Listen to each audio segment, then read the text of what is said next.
தேவன தேடுறீங்களா? இல்ல தேவனால் கிடைக்கிற ஆசீர்வாதங்கள மட்டும் தேடுறீங்களா? இந்த 2 கேள்விகளுக்கும் வித்தியாசம் உண்டு. ஆண்டவரே எனக்கு பணம் வேணும். ஆண்டவரே எனக்கு நல்ல வேலை வேணும். ஆண்டவரே எனக்கு தொழில் ஆசீர்வாதம் வேணும். ஆண்டவரே என்னுடைய வாழ்க்கையில நன்மை நடக்கணும். ஆண்டவரே என் வாழ்க்கையில உயர்வு கிடைக்கணும். ஆண்டவரே என் பிள்ளைகளுடைய எதிர்காலம் நல்லா இருக்கணும். இப்படியே நம்ம ஆண்டவர தேடிக்கொண்டே இருக்கிறோமா? இதற்காக தான் ஆண்டவர் கேட்பார். "இதற்காக தான் நீ என்னை தேடினாயா?" அப்படின்னு ஆண்டவர் கேட்கும்போது, நம்ம என்ன பதில் சொல்லப் போறோம்? அந்த கிடைத்த நம்முடைய ஆசீர்வாதங்கள் இந்த பூமியில் உள்ளவைகளை மாத்திரம் நம்ம தேடினோமானால், நம்முடைய வாழ்க்கை பரிதபிக்கப்படத்தக்க நிலைமையில் இருக்கும்.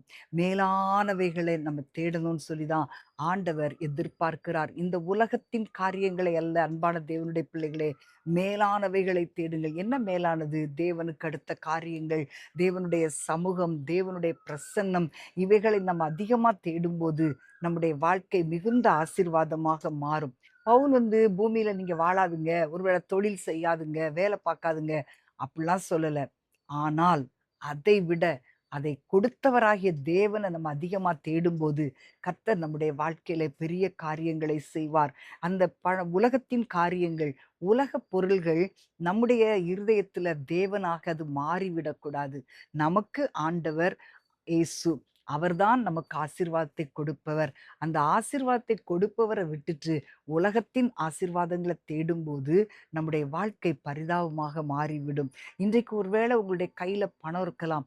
ஆனா, அந்த பணம் உங்க இருதயத்துக்குள்ள போக்கூடாது பிரியமானவர்களே. இன்றைக்கு ஒருவேளை எவ்வளோ ஆசீர்வாதங்கள் இருக்கலாம். அந்த ஆசீர்வாதங்கள் உங்க இருதயத்துக்குள்ள போக்கூடாது. இந்த உலகத்தின் அற்ப காரியங்களுக்காக, அற்ப ஆசீர்வாதங்களுக்காக தேவனை விடவே கூடாது. தேவனுடைய பாதத்துல இருப்பத நம்ம மறந்து விடவே கூடாது. இன்றைக்கு நம்முடைய காலையில எழும்பின உடனே நம்ம எத தேடுறோம்? கொஞ்சம் யோசிக்கலாமா? காலையில மொபைல தேடுறோமா? தேவன தேடுறோமா?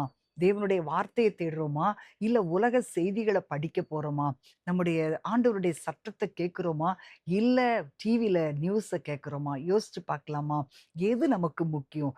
காலையில அதிகாலையில் கர்த்தரை கண்டடையத்தக்க சமயத்தில் அவரை நாம் தேடும்போது, நிச்சயமாக அவர் நம்மை ஆசீர்வதித்து உயர்த்துவார். நம்முடைய வாழ்க்கையில முதலிடம் எங்க இருக்குது அப்படின்றது தான் முக்கியமானது. பணத்தின் மேல இருந்துச்சுன்னா அது நல்லது கிடையாது.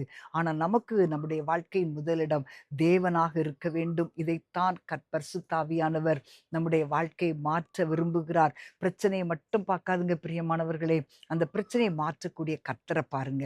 கர்த்தர் உங்களை ஆசீர்வதிப்பார்.